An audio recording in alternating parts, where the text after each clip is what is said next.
Salut, bande de cons. C'est moi, c'est François Crapulot. Ouais, c'était pour dire. Aujourd'hui, je vais faire une entorse au confinement. Ouais, parfaitement. C'est ce que je vais faire. Je vais me tirer à Washington. Ah, vous allez me dire, pourquoi il se casse? Ben, c'est pour aller féliciter le nouveau président des États-Unis. Le 46e.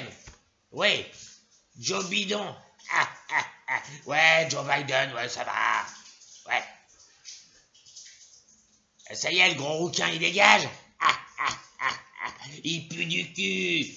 Oui, s'il se casse, la Maison-Blanche va sentir un peu moins la merde. Ah bah, le problème, c'est qu'elle va sentir la pisse, malin. Bah oui, parce que Joe Bidon, il est vieux.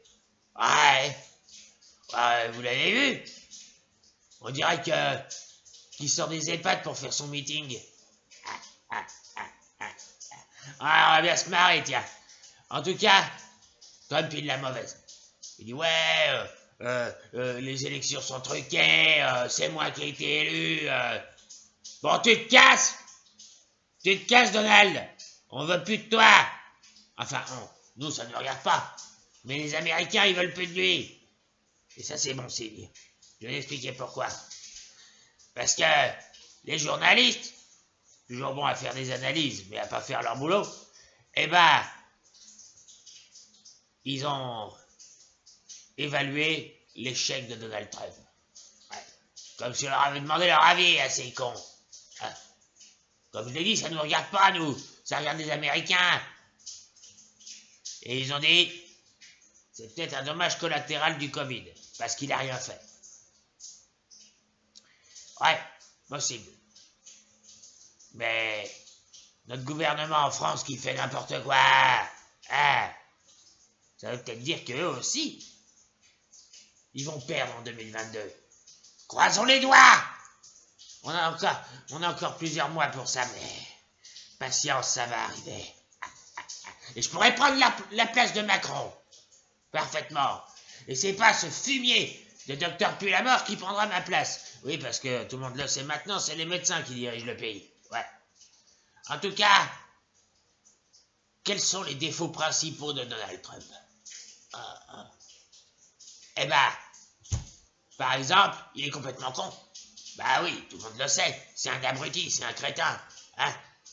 Qu'est-ce qu'on a comme similitude de crétin en France?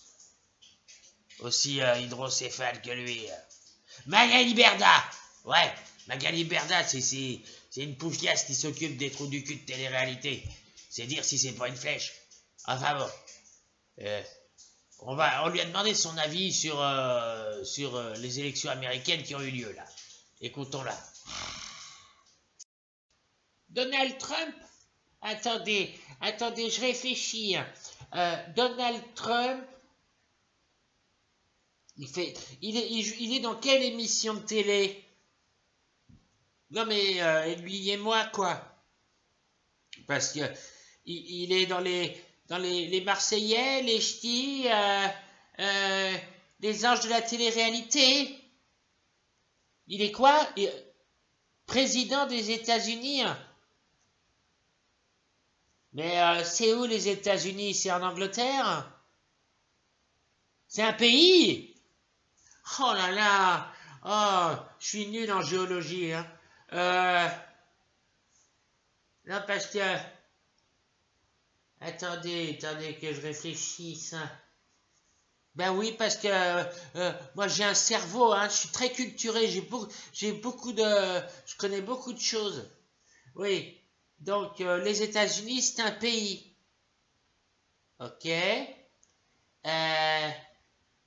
Ça se trouve où? Sur la planète Terre? Ouais, et ben, si ça avait été sur Mars, ça aurait été plus simple, ça aurait fait qu'un seul pays sur cette planète. Ah, mais vraiment, mais il a pas fait une... Si, il a été animateur d'émissions de télé-réalité. Ah bah je devrais connaître alors, parce que je connais que ça. Ben non. Il n'y a rien sur les émissions de télé-réalité en France avec Donald Trump, hein? Hein? Comment? Ah, c'est là-bas. Ah ouais. Ah bah dis donc. Ah bah vous m'apprenez quelque chose, hein. Moi je pensais que des présidents, il n'y en avait qu'un dans le monde. Bah oui, Emmanuel Macron, le président de la République, hein. Ouais. Il y en a un par pays, hein. Mais il y a combien de pays dans le monde? Oh putain, ce qu'elle est con, cette merda. Bon, en tout cas, c'est vrai. Donald Trump, il a été animateur d'émissions de télé-réalité. Vous imaginez si ça arrivait en France? Hein?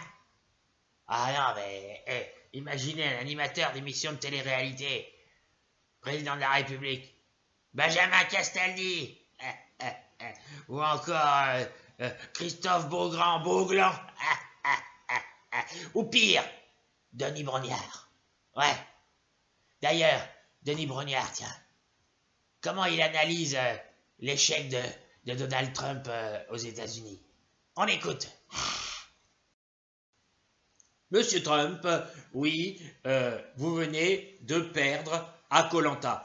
Vous venez de perdre à Koh-Lanta aux États-Unis. Pendant 4 ans, vous avez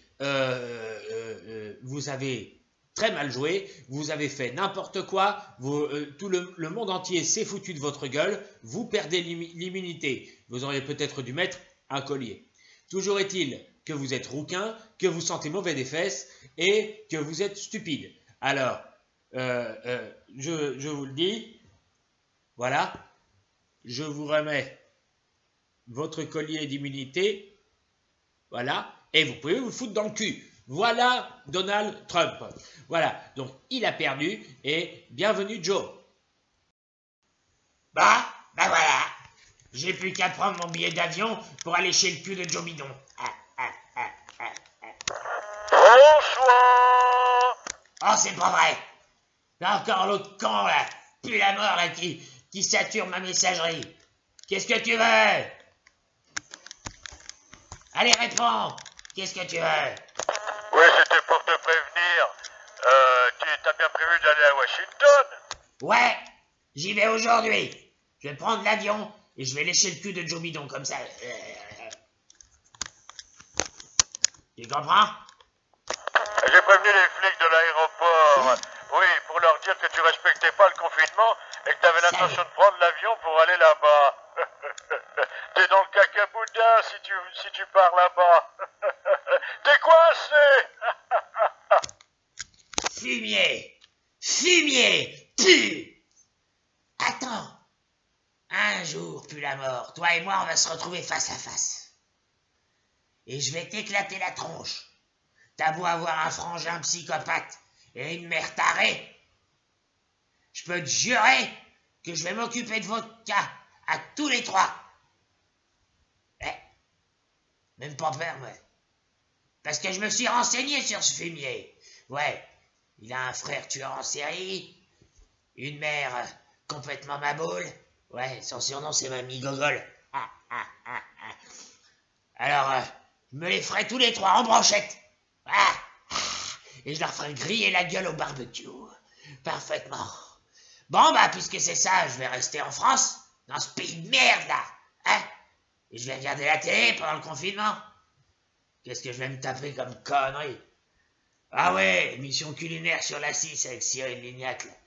Tiens, d'ailleurs, je sais pas si vous vous souvenez une petite anecdote hein, concernant Donald Trump. Vous savez, je sais plus qui c'est qu'il avait reçu, il les avait reçus avec un buffet rempli de hamburgers. Ouais. Et je voulais savoir ce que Cyril Lignac pense de ça. Ouais. Allez, je vous laisse avec lui. Quant à moi, bah, je vais passer mon dimanche dans ce pays de merde. Alors franchement, accueillir les gens avec des hamburgers pour les visites officielles, c'est pas ce qu'il y a de meilleur. À moins que vous preniez un burger pour une visite officielle et vous enlevez le capuchon de pain. Le capuchon de pain, c'est ce qu'il y a au-dessus avec les petits grains de blé là. Et puis, vous mettez du piment d'Espelette dessus. Oui, parce que je mets du piment d'Espelette partout. J'en mets même dans les desserts. Ensuite, alors, bon, en entrée, vous mettez, vous faites de la salade avec des piments d'Espelette. Ensuite, bon, à la rigueur, vous prenez des hamburgers. Mais dans les hamburgers, vous mettez des piments d'Espelette. Oui, parce que c'est bon aussi, le piment d'Espelette sur le steak. Et puis ensuite, les légumes. Faut y penser aux légumes. Eh bien, vous faites des frites fait maison coupées avec des patates et agrémentées de piment d'Espelette. Ensuite, vous mangez le fromage. Alors, le fromage, vous pouvez prendre du camembert, par exemple. Et puis, dans le moelleux du camembert, le moelleux, c'est délicieux, vous mettez un peu de piment d'Espelette. Et puis, ensuite, le dessert. Vous faites une bonne tarte aux pommes. Une bonne tarte aux pommes. Alors, pour la tarte aux pommes, c'est simple. Vous mettez de la pâte à tarte et des pommes que vous coupez en fines lamelles. Et puis, pour y donner un peu plus de goût chantant, et ben vous mettez du piment d'Espelette. Voilà. Bon, en tout cas, Donald Trump, maintenant qu'il va dégager de la Maison Blanche, il aura tout le temps d'apprendre à cuisiner. Voilà. Allez, je vous dis au revoir et à bientôt.